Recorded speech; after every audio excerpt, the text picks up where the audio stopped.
Welcome back. In the last lecture, we learned why we use the medallion architecture. Now it's time to look at the how. What specific tools are we going to use? How do they talk to each other? And how do we build this for zero cost? This lecture is your technical roadmap.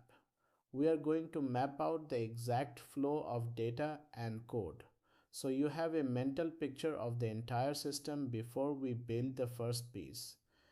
First, let's check our toolbox. We aren't just picking random tools, we are selecting the industry standard modern data stack for Azure.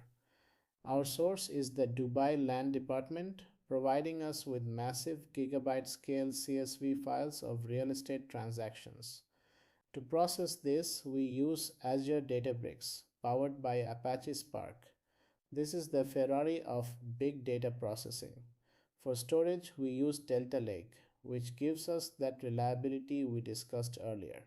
For our code, we use GitHub. We never store code locally. We sync it to the cloud like professionals. And finally, to visualize it all, we don't need external tools.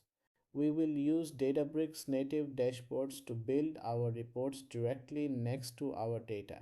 Here is the heart of the course, the data pipeline. It starts on the left with our raw data. We will write a Python script, our ingest notebook, that wakes up every day, reads the raw CSV files, and lands them in the bronze layer. Then a second notebook takes over. It cleans the data, removes nulls, and standardizes the area names, saving the result to silver. Finally, a third notebook aggregates the data into gold, calculating the price trends. Notice the arrow at the bottom. We use Databricks workflows to chain these three notebooks together.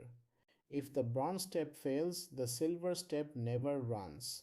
This prevents bad data from ever reaching your dashboard.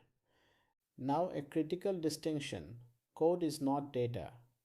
Beginners often write code directly in the Databricks browser and leave it there. If the workspace is deleted, the code is gone. We won't do that. We will set up a CI/CD style workflow. You will write code in Databricks, but we will sync it to a GitHub repository. This means your portfolio code is safe, version controlled, and shareable on your resume. We are treating this project exactly like a Fortune 500 company treats its production pipelines. You might be looking at this architecture: Azure Databricks Premium, cloud storage, and thinking this is going to be expensive. It isn't. In the next lecture, I'm going to show you the strategy. We will utilize the standard Azure free account, which gives you $200 in credits.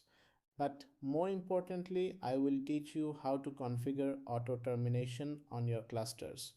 This ensures that even if you forget to turn off your computer, Azure won't charge you. Get your browser ready. In the next video, we start building our environment.